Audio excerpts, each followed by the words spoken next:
Bermuda triangle एक ऐसी जगह जहां चलते हुए जहाज सीधे गायब हो जाते हैं, जहां कंपास अचानक काम करना बंद कर देता है और जहां हजारों लोग ढूंढते ढूंढते भी कभी नहीं मिले। कोई कहता है यहाँ एलियंस का बेस है, कोई बोलता है यहाँ भूत रहते हैं और कुछ लोग मानते हैं कि एक इनविजिबल पावर सब कुछ अपनी तरफ खींच लेती है। पर असली सच क्या है? आज हम बरम्यूडा ट्रायंगल का वो राजा खोलने वाले हैं जिसे दुनिया 75 सालों से समझ नहीं पाई। बरम्यूडा ट्रायंगल की मिस्ट्री समझने के लिए हमें वापस जाना पड़ता है 5 दिसंबर 1945 पर, जब यूएस नेवी के 5 टॉर्पेडो बॉम्बर फ्लोरिडा से एक रूटीन ट्रेनिंग मिशन पर उड़ते हैं। सब कुछ नॉर्मल था, क्लियर वेदर, क्लियर इंस्ट्रक्शंस। लेकिन जैसे ही प्लेन्स बहामास के आसपास पहुंचते हैं, आसमान अचानक अंधेरा होने लगता है, विजिबिलिटी लगभग ज़ीरो। और इसी अंधेरे में पहला शॉक लगता है। सारे प्लेन्स का कंपास एक साथ फेल हो जाता है। किस तरफ जा रहे हैं किसी को समझ ही नहीं आ रहा। फ्यूल भी सिर्फ 1 घंटे का बचा था और पायलट्स का रेडियो एक एक करके चुप होता जा रहा था। Lead pilot Charles Taylor base लौटने की कोशिश करता है, पर बिना कंपास के वो समझ ही नहीं पा रहा कि प्लेन किस तरफ जा रहा है। उनकी आखिरी रिपोर्ट में सिर्फ इतना सुना गया, we can't figure out where we are. और फिर एक एक करके सारे प्लेन्स समुद्र के अंधेरे में खो जाते हैं। उन 14 पायलट्स को ढूंढने भेजा गया रेस्क्यू प्लेन भी 13 क्रू के साथ वैसे ही गायब हो जाता है, बिल्कुल बिना एक क्लू के।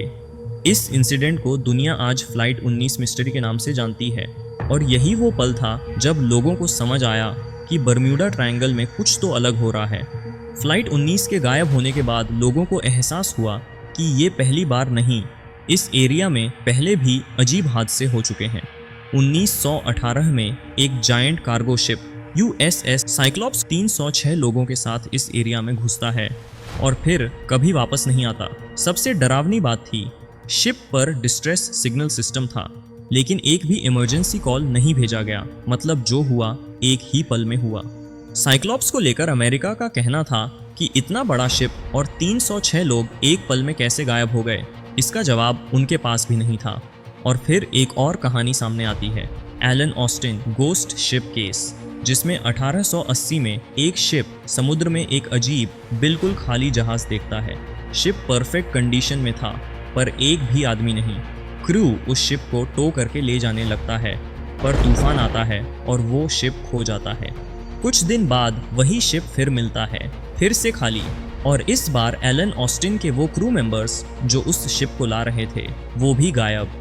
बरम्यूडा ट्रायंगल का पैटर्न अब सामने आ रहा था, जहां चीजें मिलती हैं पर लोग नहीं मिलते। सबसे शॉकिंग कहानी आती है 1970 से। एक पायलट ब्रूस गर्नन एंड्रोस से मायामी जा रहा होता है, तभी एक जाइंट स्पिनिंग क्लाउड उसके प्लेन को घुमाकर अंदर खींच लेता है।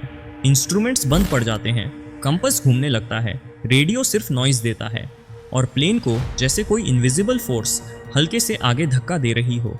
और फिर 90 मिनट की जर्नी सिर्फ 47 मिनट में पूरी हो जाती है। फ्यूल भी आधा से ज़्यादा बचा होता है, जैसे प्लेन ने आधी जर्नी की ही नहीं।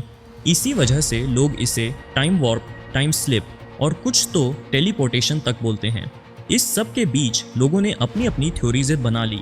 कोई कहता है यहाँ एटलांटिस सिटी छुपी हुई है, कोई बोलता है एलियंस यहाँ से लोगों को उठा ले जाते हैं, कोई मानता है कि ये पूरा एरिया एक गोस्ट सी है, और कुछ साइंटिस्ट्स कहते हैं मेथेन गैस, हेक्सागोनल क्लाउड्स और एक्सट्रीम विंड्स ही इन एक्सीडेंट्स का असल कारण बन सकती हैं।